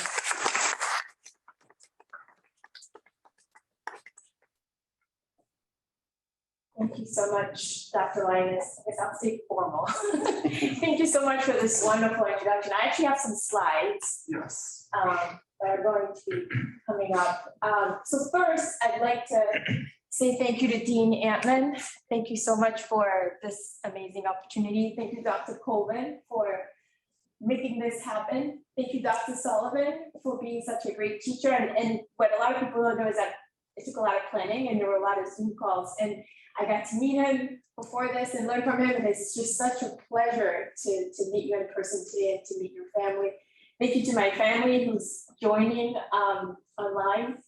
And as I was thinking about the way that I wanted to spend this time to share about my experience, I wanted to, first of all, you'll see my slides are just pictures that are going to prompt me to talk about certain things. And what I wanted to convey was, what are the lessons that I've learned along the way? And I'll first start with pictures. And those lessons are not only for my 5-year-old who just started kindergarten a couple of weeks ago and who told me that she wants to be a scientist, it's actually me. but lessons for my goddaughter who's hopefully online and who's hopefully joining from North Carolina, and the students from the BUSM school in New Mexico who are joining because one of my childhood friends, one of my college dear friends, Dr. Jill Straits, is at their school. So we have some high school students who are joining here today, and I hope that they're enjoying this conversation. So as I'm about to start, how did I go from this toddler who seemed to be happy to the cover of Inspiring magazine at BUMC, which was really, really a great honor. It's been a journey, and so I'm going to go through what are some of the lessons that I've learned along the way. So next slide, please. So lesson number 1 for everyone and all the kids and my children is find your passion. And what I'm showing you, I actually was able to dig out a picture from Williams College, which was actually me in the lab with Dr. Raymond. This was her lab in 1997, and this is where I learned that science was fun and science was something that I wanted to explore and learn. And one of the important pictures about this picture is that, often we wonder when we're like a scientist in a lab, we want to, yes, we want to make our lab diverse and reach out and have a more diverse sort of staff around us. And we often wonder, what is it that I can do? What is it that I can do to make a difference if I don't really have a diverse staff? The one thing that Dr. Raymond did is opening the door. She was on a list server of scientists who were looking for students to come to their labs. And she forwarded me an email from someone from the NIH who was looking for a student to come. I applied and I got the position, which was sort of my first true introduction to a science project and learning at the NIH during college, which was really an experience that exacerbated my interest in science and in medicine. So lesson number 1 was find your passion. So next slide, please. Lesson number 2 is work on your craft. This is a picture of me when I graduated from the University of Rochester, which was really a proud moment and a culmination of many, many years of hard work. And I was very fortunate to be at the University of Rochester because it is the home of the biopsychosocial model of medicine with Dr. George Engel. And what I learned, the lessons that I learned at the University of Rochester are the lessons that I was able to use during the pandemic, which was, you have to understand the individual and their environment, and you really have to listen. When I'm talking to my patients and I'm trying to encourage them to get vaccinated, I have to first ask why and listen to their concerns and answer their questions. And these are all the skill set that I learned at the University of Rochester. And if you talk to anyone who's a graduate from there, often, we grumbled about the biopsychosocial model, like, not that model again. But all those lessons were just so valuable, and I've really inspired why I'm doing that as a physician. Next slide, please. Lesson number 3 is persevere. So you know, as Dr. Linas noted, the road was not easy, but I kept going and I kept going. And here I am today, sitting here, here in this room with the rest of you guys and getting this amazing opportunity. So first, next slide.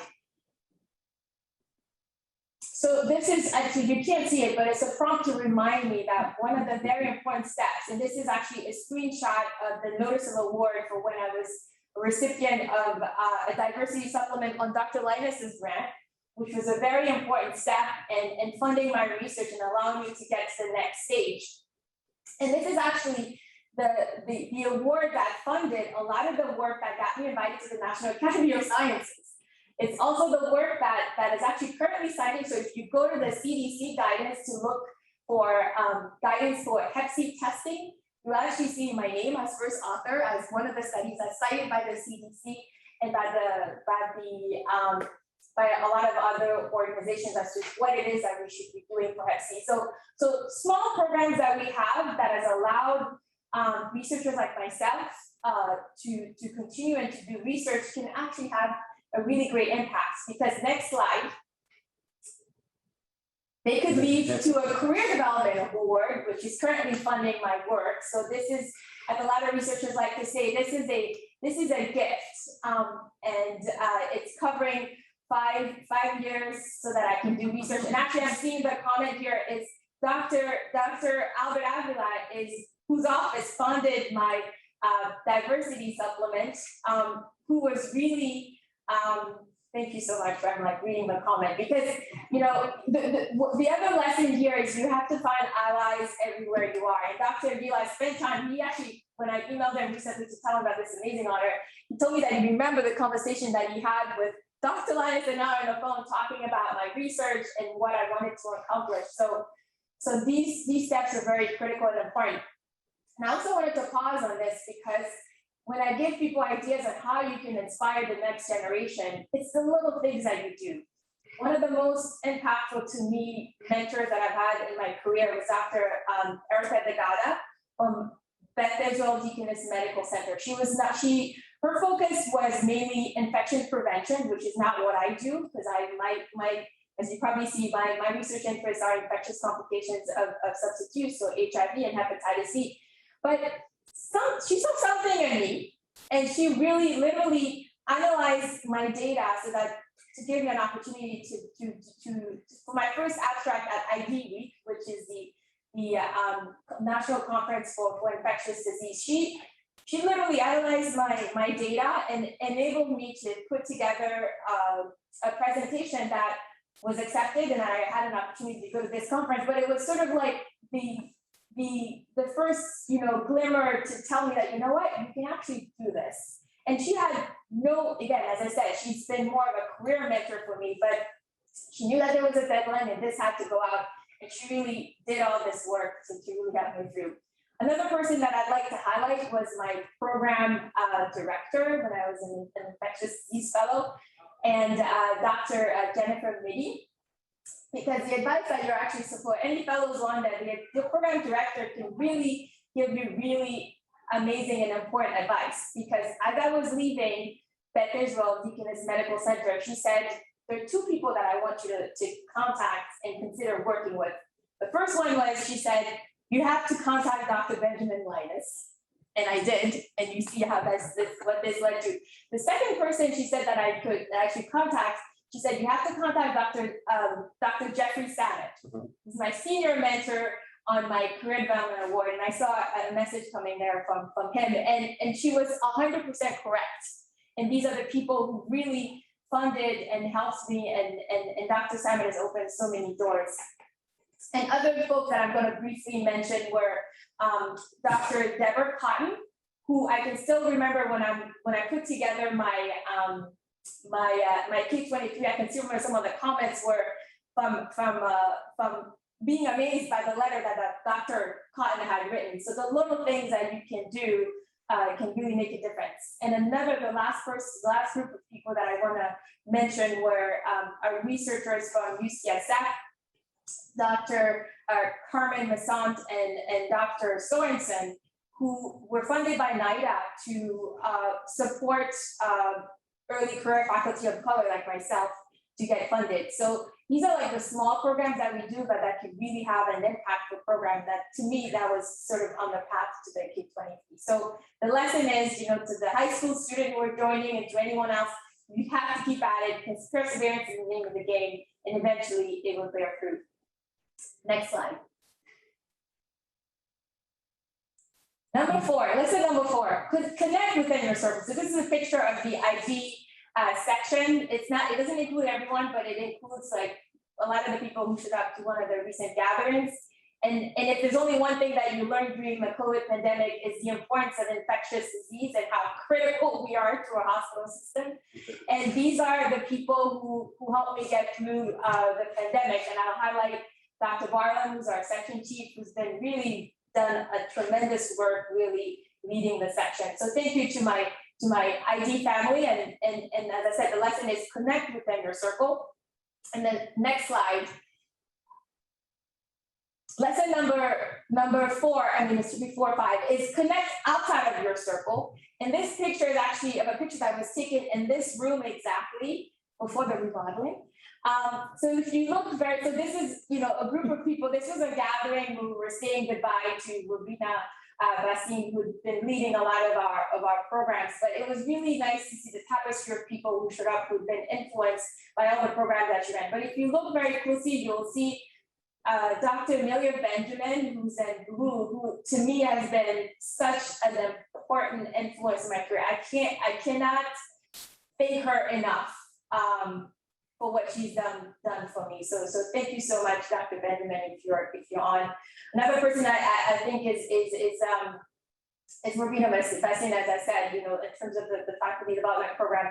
And the person who's speaking behind me is Dr. Sheila Chapman, who was, you know, we both started here working together, because if you look in the back, you can see Dr. Coleman behind Dr. Benjamin, who's at, and so in terms of my influence here for really trying to increase the recruitment, retention, and vitality of faculty and students, it all started at dinner. We were at a dinner actually at Dr. Benjamin's house, and Dr. Coleman asked us, he said, you know, if I were to start a leadership program for underrepresented minorities, do you think there'll be any interest? And so Dr. Chapman and I like jumped up and we're like, yes, there'll be interest. We think this will, you know, would bear fruit. And this is how it all started. I was the associate chair for faculty development. She was the associate chair for postgraduate, and we created 2 programs. And just thinking about solutions for what is it that we can actually do to make a difference. I focused on faculty, and we have a faculty development program. The first program that we did was we had 12 faculty. And it's been going on, it's been actually renamed in Dr. Sullivan's honor. And it is sort of a program that provides faculty the tools to be successful in academic medicine. And we also have a program for students, for medical students, to also help them on this path. Because one of the important things that we realize is, you know, there's an unwritten curriculum that unfortunately, if you don't know those lessons, you may not have access to this information. This may limit your progress. So that's our goal. You know, we take our students and we teach them that curriculum that they may not learn anywhere else, but that would enable them to be successful. So yeah, thank you so much, Doc. This is like reminding myself to pause for a second and say a special thank you for Dr. Coleman. And one last comment that I'm going to make. So is I as part of that program, I also did a stay interview of the faculty in the Department of Medicine. And one of the biggest messages from everyone was the importance of leadership. And leadership like Dr. Coleman and Dr. Benjamin, who were really not only supporting us, but also welcoming us at the table so that we can share our ideas and make a difference. So thank you. Next slide. So the lesson number 5 is don't forget about your family. It's a picture of my family, my parents, who have been just amazing and so supportive, and my 2 brothers. So thank you so much. And I'm here because of you and because of all the doors that you've opened for me, and because you've told me that I could be anything I want to be.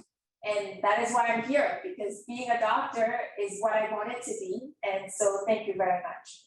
Next slide. Lesson number 6 is appreciate what you have. And I want to say thank you to my husband here, Stephen Nagel, who's here, and our 2 beautiful children. And I can't wait to see what they become. But so far, you know, as I said, my daughter started kindergarten, and she told me she wants to be a scientist. And I'm very excited about that. And actually, it's the importance of representation again, because she does not want to be a scientist because of me. She wants to be a scientist because of a book that she read, and it was a young girl who looked like her, who's a scientist. And so that is why she wants to be a scientist. So again, thank you to my family. It's been tremendously supportive. Next slide, please. And thank you to those who supported me. These are pictures of my family, and I think I saw a few people. I saw Uncle Frank on there, so thank you so much. And this is like my whole family, and I'm not sure, Auntie Anne is probably on, so thank you to everyone who's here. And like Uncle Frank was actually someone who read my college essay and gave me feedback, and Anne did the same too. So just along the way, I didn't get here alone. I got here because of this amazing support that's been so important for me throughout my whole career. Next slide, please. And I also want to thank all the people who supported me, all the friends that I've met. These are friends from Williams College, and one of them is Dr. Straight, who's on the line, and he brought her students from New Mexico to be here with us. My friends from medical school, and my friends here at BUMC. So Dr. Cassandra Pierre, who's been a vaccine ambassador along with me, Dr. Zaid Arafi, and then of course, a small picture down there with Dr. Nahid Bedelia, who you've probably seen on MSNBC. And so thank you to all of my friends who supported me throughout the years. And actually, I'll point out one of those pictures to show you about how important it is to rely on your circle. One of the pictures is one of my friends, Ponta, from when I was in elementary school, and we're still friends. And we actually spoke a couple of weeks ago, not too long ago. So keep those connections, because it is what will propel you and carry you. Next slide. So this is it. So thank you so much. This is a picture with Dean. I wanted to pause again and say thank you to everyone, including Dean Antman. This was when I received the award as a Faculty of the Month in 2020, actually. So thank you so much, Dean Antman. Thank you, Dr. Coleman, for this amazing opportunity. Thank you, Dr. Sullivan, for this opportunity, and I will do my best to open as many doors as possible and follow on your amazing footsteps. Thank you for everyone who's been here today. Thank you to my husband, and thank you for everyone who's joining for this amazing opportunity.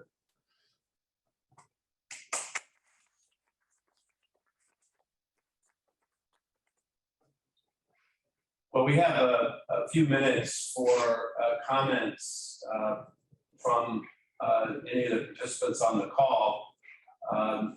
Before opening it up for comments, though, I just want to say on behalf of the Department of Medicine, and if I might, the BU School of Medicine, how proud we are of Dr. Asumu and your accomplishments, and how inspired we are in thinking about the future that lies ahead of you, and how privileged I feel to have you in our department and to receive this professorship.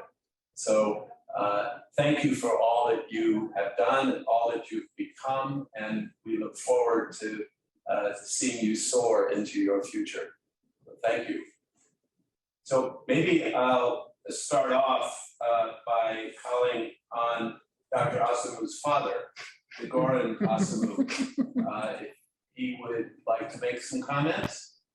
Yes, I definitely like to make some comments. My name is Asumu M. Goran. As I say, I'm the original Asumu. I'm Sabrina's father, and I'm speaking to you from Abidjan, West Africa, Ivory Coast, a French country squeezed between two English-speaking countries. I'm very excited to participate in this. And I was told that we don't have a lot of time. I've tried to be brief, but excuse me if I'm a little long. I'm so excited. As I said, I'm speaking to you from Abidjan, and there are two coincidences that I'd like to mention. The first one is that Sabrina was born in Abidjan, Ivory Coast. And yes, she has a birth certificate to prove it, but contrary to what people think, she can be president if she wants to. So Kamala, watch out. The second coincidence is that I attended summer school in 1971 at Boston University, and it was the best summer I ever had. A 19-year-old African catapulted into Boston. It was quite interesting. What can I say about Sabrina? She's my daughter, so anything you say, you could say that I'm biased, but you know, that's what fathers do. There are 5 things that stand out to me when I think of Sabrina.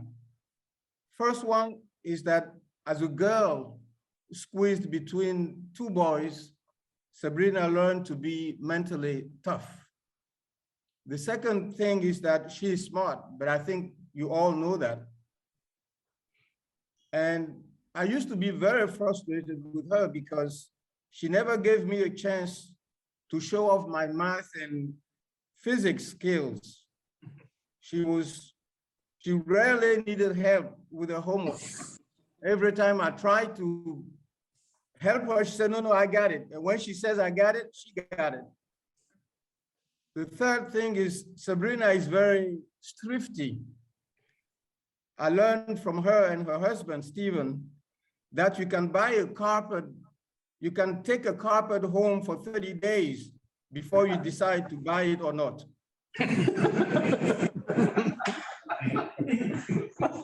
Number 4, Sabrina is the only person I know who is perfectly bilingual, English and French.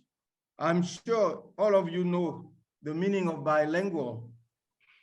But did you know that in Europe, a person who speaks only one language is called American? Finally, you know her as Sabrina, but that name almost never made it to the birth certificate. The day I went to Abidjan City Hall for her birth certificate, the clerk told me, "Mister, I am sorry, this name, Sabrina, is not in the book." I was stunned, but I kept my cool. I took the book, and on the last page, I wrote Sabrina, and I handed the book back to him, and I said, now Sabrina is in the book. And obviously, he was not very happy. And as we were arguing back and forth, the boss came out, and the clerk tried to explain. He said, the name Sabrina is not in the book. But the boss glanced at his watch, and he said, man, it's 12 o'clock.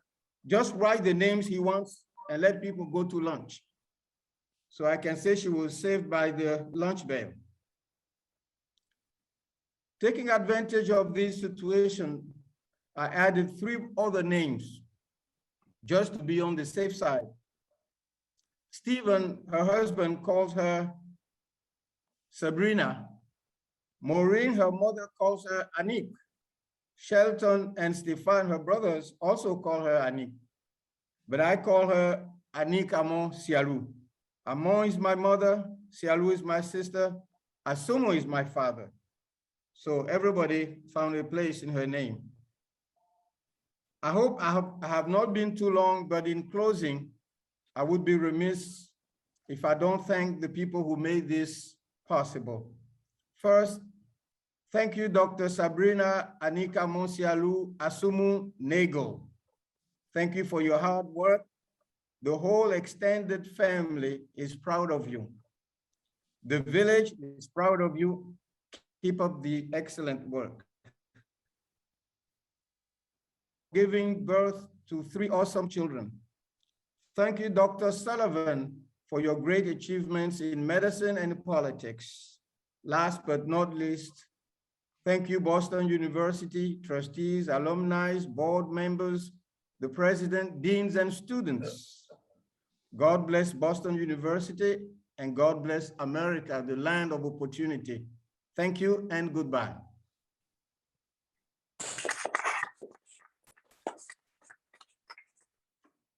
Thank you very much. You should be very proud. We have another minute or two for open comments. I will also mention that this event is being recorded. And as part of the recording, we are retaining all of the comments in the chat room. So if you don't get a chance to express something, please feel free to do so in the chat. We will save those comments for Dr. Sullivan and Asumo. One thing I would like to add, I noted that my classmate, one of my first friends I made was Barry Manuel. I saw him on the screen. So Barry, I mentioned your introduction, your mother gave me to matzo balls, which I had never heard of, didn't have any idea what it was. But indeed, through you and your friendship over the years, I want to express my appreciation because you are among those who made my transition to Boston a smooth one. So thank you.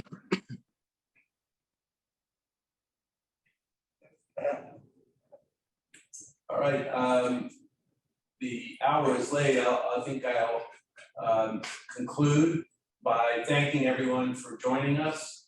Thank you for participating in this wonderful celebration and really not only celebrating the example of Dr. Sullivan and Dr. Asamu, but our collective will to change our profession and make our profession more like the patients we serve and to be more responsive to their many and diverse needs.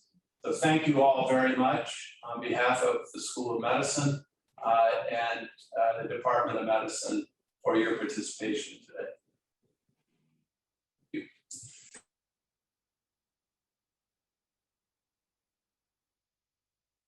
Before we leave, sorry, I meant to do it at the end. I do want to thank Nick and Wesley and everyone else who was involved with putting together this amazing day. Thank you.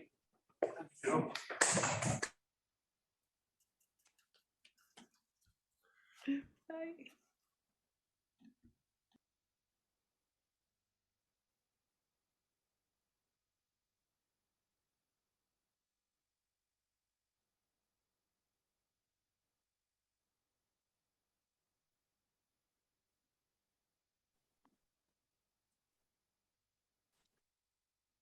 My sincere congratulations to Dr. Sullivan for all of his great work and the fact that he touched many lives here in Lafayette, Louisiana, the students who have gone on to greatness because he served as our living legend and sacrificed his great time and high place to come